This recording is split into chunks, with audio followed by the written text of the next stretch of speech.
BJP ಕಾರ್ಯಕರ್ತರಿಗೆ ಹಾಗೆ ಹಿಂದೂ ಪರ ಸಂಘಟನೆಯ ಕಾರ್ಯಕರ್ತರಿಗೆ ಯತ್ನಾಳ್ ಅವರ ಮೇಲೆ ಒಂದಷ್ಟು ವಿಶ್ವಾಸ ಇರಬಹುದು. ನಾಳೆ ಏನೋ ಆಗ್ಬಿಡ್ಬೋದು, ಯತ್ನಾಳ್ ಅವರಿಂದ ನಿಜವಾದ ಹಿಂದುತ್ವ ಐಡಿಯಾಲಜಿ ಇರುವವರಿಗೆ ಏನಾದರೂ ಒಳ್ಳೇದಾಗಬಹುದು, ಈ ರೀತಿಯಾದ ಅನೇಕ ಭರವಸೆ ಇರಬಹುದು. ಆದರೆ ಯತ್ನಾಳ್ ಅವರಿಗಿರುವ ವೀಕ್ನೆಸ್ ಏನು ಅಂತ ಹೇಳಿ ಯಾರಾದರೂ ಸೂಕ್ಷ್ಮವಾಗಿ ಗಮನಿಸಿದಾಗ ತಟ್ಟಂತ ಆಚೆಗೆ ಬರೋ ಉತ್ತರ ಅವರ ಮಾತು. ಕೆಲವೊಂದು ಬಾರಿ ಲಿಮಿಟ್ಲೆಸ್ ಆಗಿ ಅವರು ಆಡ್ತಾ ಇರುವ ಮಾತು.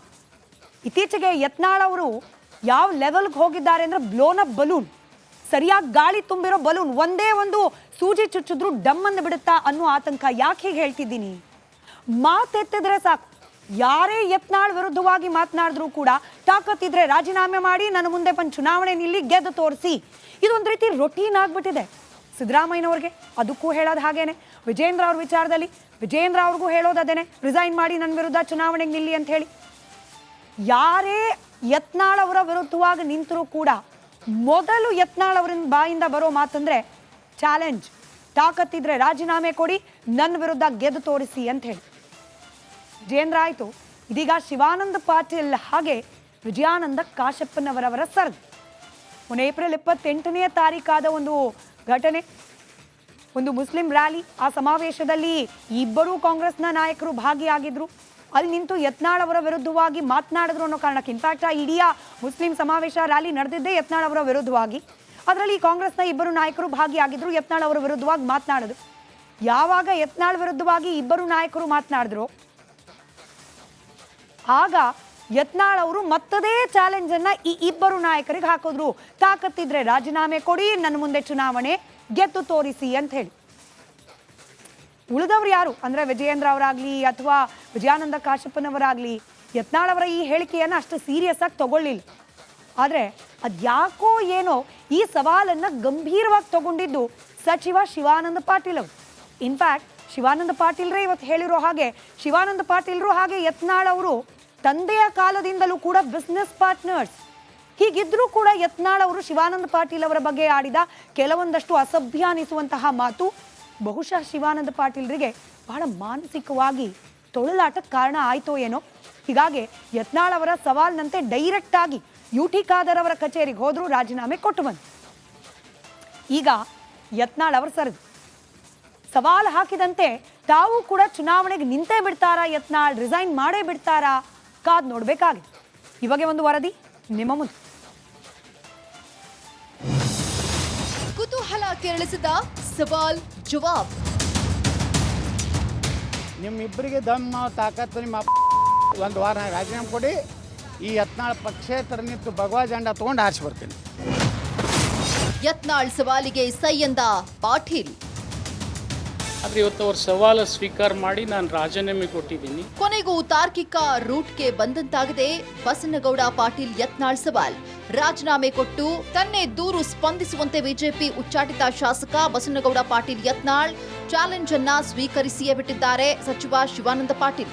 ಇಲ್ಲಿ ಬರೀ ಪ್ರಚಾರಕ್ಕಲ್ಲ, ಸೀರಿಯಸ್ ಆಗಿ ಚಾಲೆಂಜ್ ರಿಸೀವ್ ಮಾಡಿರೋ ಶಿವಾನಂದ ಪಾಟೀಲ್ ತಮ್ಮ ರಾಜೀನಾಮೆಯನ್ನ ಕೊಟ್ಟಿದ್ದಾರೆ. ಅದು ಡೈರೆಕ್ಟ್ ಆಗಿ ಸ್ಪೀಕರ್ UT ಖಾದರ್ಗೆ.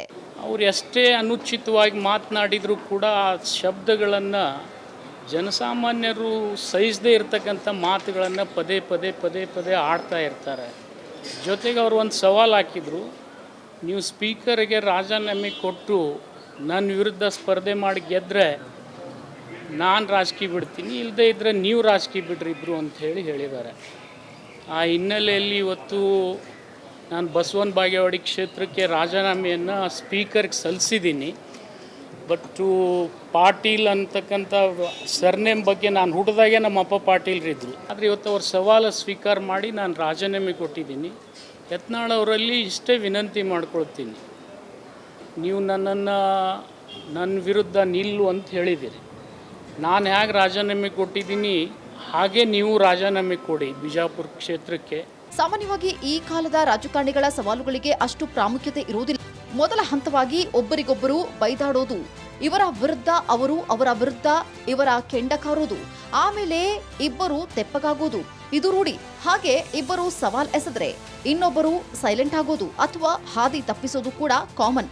ಆದ್ರೀಗ ಅಪರೂಪಕ್ಕೆ ಅನ್ನುವಂತೆ ನಾಡಿನ ಕುತೂಹಲ ಕೆರಳಿಸಿದ ಯತ್ನಾಳ್ ಸವಾಲ್. ಧಮ್ಮಿದ್ರೆ ರಾಜೀನಾಮೆ ಕೊಟ್ಟು ತನ್ನೆದುರು ಅಖಾಡಕ್ಕಿಳಿ ನೋಡೋಣ ಅಂತ ಯತ್ನಾಳ್ ಒಡ್ಡಿದ ಸವಾಲನ್ನ ಒಪ್ಪಿಕೊಂಡು ಬಿಟ್ಟಿದ್ದಾರೆ ಸಚಿವ ಶಿವಾನಂದ ಪಾಟೀಲ್. ಅಷ್ಟಕ್ಕೂ ಈ ಸವಾಲ್ ಕಾರಣ ಫ್ಲಾಶ್ ಬ್ಯಾಕ್ ಹೋದ್ರೆ ಏಪ್ರಿಲ್ 28ಕ್ಕೆ ವಿಜಯಪುರದಲ್ಲಿ ಸ್ಥಳೀಯ ಶಾಸಕ ಬಸನಗೌಡ ಪಾಟೀಲ್ ಯತ್ನಾಳ್ ವಿರುದ್ಧ ಮುಸ್ಲಿಮರ ಪ್ರತಿಭಟನೆಯೇ ಮೂಲ.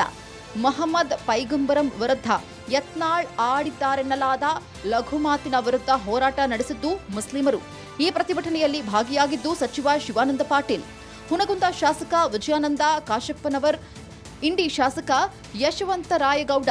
ಇದರಿಂದ ರೊಚ್ಚಿಗೆದ್ದ ಬಸನಗೌಡ ಪಾಟೀಲ್ ಆ ಮೂವರ ವಿರುದ್ಧವೂ ಕಾರಿದ್ದು ಕೆಂಡ. ಶಿವಾನಂದ ಪಾಟೀಲ್ ಹಾಗೂ ಅವರಪ್ಪನ ಹೆಸರಲ್ಲಿ ಪಾಟೀಲ ಅನ್ನೋದೇ ಇರಲಿಲ್ಲ ಅನ್ನೋದು ಯತ್ನಾಳ್ ಕ್ಲೇಮ್.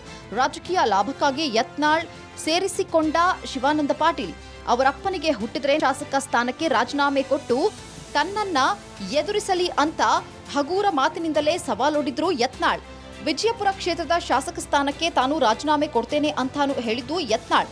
ಪಂಚಮಸಾಲಿ ಸಂಘಟನೆ ರಾಷ್ಟ್ರೀಯ ಅಧ್ಯಕ್ಷರು ಆಗಿರೋ ವಿಜಯಾನಂದ ಕಾಶಪ್ಪನವರೆಗೂ ಯತ್ನಾಳ್ ಹಾಕಿದ್ದು ಇದೇ ಟೈಪ್ ಚಾಲೆಂಜ್. ಇದಕ್ಕೆ ಯತ್ನಾಳ್ ವಿಧಿಸಿದ್ದು 1 ವಾರದ ಡೆಡ್ಲೈನ್.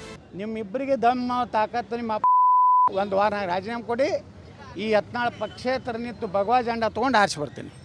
ಅದರಂತೆ ಈ ಶುಕ್ರವಾರ ಮುಗಿತಿತ್ತು ಡೆಡ್ಲೈನ್. ಹೀಗಾಗಿ ಬೆಳಕಿಗೆ ಲಘುವಗನೆ ಸ್ಪೀಕರ್ ಕೊಠಡಿಗೆ ಬಂದ ಸಚಿವ ಶಿವಾನಂದ ಪಾಟೀಲ್ ತಮ್ಮ ರಾಜೀನಾಮೆ ಪತ್ರವನ್ನ ಕೊಟ್ಟಿದ್ದಾರೆ. ಈ ರಾಜೀನಾಮೆ ದಿಢೀರ್ ಅಂತ ಅಂಗೀಕಾರ ಆಗುವಂತದಲ್ಲ. ಏಕೆಂದ್ರೆ ಇದರಲ್ಲಿನ ಕಂಡೀಷನ್ ಅಂದ್ರೆ ಯತ್ನಾಳ್ ಕೂಡ ಮೊದಲು ರಾಜೀನಾಮೆ ಕೊಡಬೇಕು. ಅವರು ರಾಜೀನಾಮೆ ಕೊಡ್ತೀನಿ ಅಂತ ಅಂದ್ರೆ ಮಾತ್ರ ಅದಕ್ಕಿಂತ 1 ಗಂಟೆ ಮುನ್ನ ಬೇಕಿದ್ರೆ ತನ್ನ ರಾಜೀನಾಮೆ ಅಂಗೀಕರಿಸಿ. ಹೀಗೆ ಚಾಲೆಂಜ್ ಸ್ವೀಕರಿಸಿದ ಪಾಟೀಲ್ ರಾಜೀನಾಮೆ ಕೊಡೋ ಮೂಲಕ ಮೊದಲ ಹೆಜ್ಜೆ ಇಟ್ಟಿದ್ದಾರೆ. ಈಗ ಏನಿದ್ರು ಯತ್ನಾಳ್ ಸರದಿ. ತಾನು ಎಲ್ಲಿಂದ ಬೇಕಿದ್ರೂ ಹಿಂದೂ ಮತಗಳಿಂದ ಗೆದ್ದು ಬರ್ತೀನಿ ಅಂತ ಎಲ್ಲರೊಂದಿಗೂ ಚಾಲೆಂಜ್ ಹಾಕೋ ಜಯಮಾನ ಯತ್ನಾಳ್ರದು. ಇದನ್ನ ಪ್ರೂವ್ ಮಾಡೋ ಸರತಿ ಈಗ ಬಂದಿದೆ. ತಾವೇ ಆಡಿದ ಮಾತಿನಂತೆ ಈಗ ರಾಜೀನಾಮೆ ಕೊಡ್ತಾರಾ ಯತ್ನಾಳ್, ಅಥವಾ ಏನಾದ್ರೂ ನೆಪ ಕೊಟ್ಟು ತಪ್ಪಿಸಿಕೊಳ್ಳುವಂತಹ ಪ್ಲಾನ್ ಮಾಡ್ತಾರಾ, ಅಥವಾ ಸ್ಪೀಕರ್ ಏನಾದ್ರೂ ರಾಜಿ ಪಂಚಾಯಿತಿ ಮಾಡ್ತಾರಾ? ಬಸನಗೌಡ ಯತ್ನಾಳ್ ಅವರು ಬಿಜೆಪಿಯಲ್ಲಿ ಇದ್ದಾಗ್ಲೂ ಕೂಡ ಹಿಂದೂ ಹುಲಿ ಅಂತ ಕರೆಸ್ಕೊಂಡ್ರು. ಬಿಜೆಪಿ ಉಚ್ಚಾಟನೆ ಮಾಡಿದ ಮೇಲೆ ಕೂಡ ಹಿಂದೂ ಹುಲಿ ಅಂತಲೇ ಕರೆಸ್ಕೊಂಡ್ರು. ಕೆಲ ಬಿಜೆಪಿ ಕಾರ್ಯಕರ್ತರಿಗೆ ಹಾಗೆ ಹಿಂದೂ ಪರ ಸಂಘಟನೆಯ ಕಾರ್ಯಕರ್ತರಿಗೆ ಯತ್ನಾಳ್ ಅವರ ಮೇಲೆ ಬಹಳಷ್ಟು ಒಂದಷ್ಟು ವಿಶ್ವಾಸ ಇರಬಹುದು. ನಾಳೆ ಏನೋ ಆಗ್ಬಿಡ್ಬೋದು, ಯತ್ನಾಳ್ ಅವರಿಂದ ನಿಜವಾದ ಹಿಂದುತ್ವ ಐಡಿಯಾಲಜಿ ಇರುವವರಿಗೆ ಏನಾದರೂ ಒಳ್ಳೇದಾಗಬಹುದು, ಈ ರೀತಿಯಾದ ಅನೇಕ ಭರವಸೆ ಇರಬಹುದು. ಆದರೆ ಯತ್ನಾಳ್ ಅವರಿಗಿರುವ ವೀಕ್ನೆಸ್ ಏನು ಅಂತ ಹೇಳಿ ಯಾರಾದರೂ ಸೂಕ್ಷ್ಮವಾಗಿ ಗಮನಿಸಿದಾಗ ತಟ್ಟಂತ ಆಚೆಗೆ ಬರೋ ಉತ್ತರ ಅವರ ಮಾತು. ಕೆಲವೊಂದು ಬಾರಿ ಲಿಮಿಟ್ಲೆಸ್ ಆಗಿ ಅವರು ಆಡ್ತಾ ಇರುವ ಮಾತು. ಇತ್ತೀಚೆಗೆ ಯತ್ನಾಳ್ ಅವರು ಯಾವ ಲೆವೆಲ್ಗೆ ಹೋಗಿದ್ದಾರೆ ಅಂದ್ರೆ ಬ್ಲೋನ್ ಅಪ್ ಬಲೂನ್, ಸರಿಯಾಗಿ ಗಾಳಿ ತುಂಬಿರೋ ಬಲೂನ್, ಒಂದೇ ಒಂದು ಸೂಜಿ ಚುಚ್ಚಿದ್ರು ಡಮ್ಮನ್ನು ಬಿಡುತ್ತಾ ಅನ್ನೋ ಆತಂಕ. ಯಾಕೆ ಹೀಗೆ ಹೇಳ್ತಿದ್ದೀನಿ? ಮಾತೆತ್ತಿದ್ರೆ ಸಾಕು, ಯಾರೇ ಯತ್ನಾಳ್ ವಿರುದ್ಧವಾಗಿ ಮಾತನಾಡಿದ್ರು ಕೂಡ ತಾಕತ್ತಿದ್ರೆ ರಾಜೀನಾಮೆ ಮಾಡಿ ನನ್ನ ಮುಂದೆ ಬಂದು ಚುನಾವಣೆ ನಿಲ್ಲಿ ಗೆದ್ದು ತೋರಿಸಿ, ಇದೊಂದು ರೀತಿ ರೊಟೀನ್ ಆಗಿಬಿಟ್ಟಿದೆ ಸಿದ್ದರಾಮಯ್ಯನವ್ರಿಗೆ. ಅದಕ್ಕೂ ಹೇಳೋದು ಹಾಗೇನೆ. ವಿಜೇಂದ್ರ ಅವ್ರ ವಿಚಾರದಲ್ಲಿ ವಿಜೇಂದ್ರ ಅವ್ರಿಗೂ ಹೇಳೋದು ಅದೇನೆ, ರಿಸೈನ್ ಮಾಡಿ ನನ್ನ ವಿರುದ್ಧ ಚುನಾವಣೆಗೆ ನಿಲ್ಲಿ ಅಂತ ಹೇಳಿ.